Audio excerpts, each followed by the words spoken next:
من قال سبحان الله وبحمده في يوم 100 مرة حطت خطاياه ولو كانت مثل زبد البحر. وقال صلى الله عليه وسلم: من قال لا إله إلا الله وحده لا شريك له، له الملك وله الحمد وهو على كل شيء قدير 10 مرار، كان كمن أعتق 4 أنفس من ولد إسماعيل.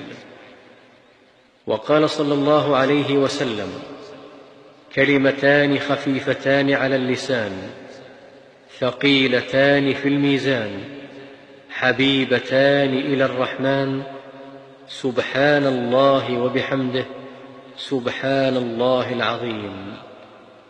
وقال صلى الله عليه وسلم: لأن أقول سبحان الله والحمد لله ولا إله إلا الله والله أكبر أحب إلي مما طلعت عليه الشمس. وقال صلى الله عليه وسلم: أيعجز أحدكم أن يكسب كل يوم 1000 حسنة؟ فسأله سائل من جلسائه: كيف يكسب أحدنا 1000 حسنة؟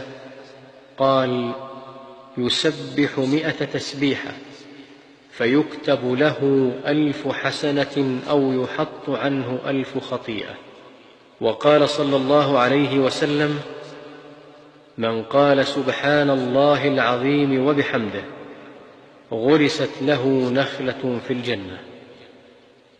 وقال صلى الله عليه وسلم: يا عبد الله بن قيس، ألا أدلك على كنز من كنوز الجنة؟ فقلت: بلى يا رسول الله. قال: قل لا حول ولا قوة إلا بالله. وقال صلى الله عليه وسلم: أحب الكلام إلى الله 4: سبحان الله والحمد لله ولا إله إلا الله والله أكبر، لا يضرك بأيهن بدأت. جاء أعرابي إلى رسول الله صلى الله عليه وسلم فقال: علمني كلاما أقوله. قال: قل لا إله إلا الله وحده لا شريك له، الله أكبر كبيرا، والحمد لله كثيرا، سبحان الله رب العالمين، لا حول ولا قوة إلا بالله العزيز الحكيم. قال: فهؤلاء لربي فما لي؟ قال: قل اللهم اغفر لي وارحمني واهدني وارزقني. كان الرجل إذا أسلم علمه النبي صلى الله عليه وسلم الصلاة، ثم أمره أن يدعو بهؤلاء الكلمات: اللهم اغفر لي وارحمني واهدني وعافني وارزقني.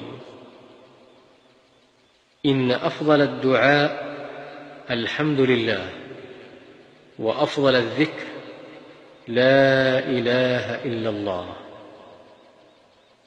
الباقيات الصالحات سبحان الله والحمد لله ولا إله إلا الله والله أكبر ولا حول ولا قوة إلا بالله.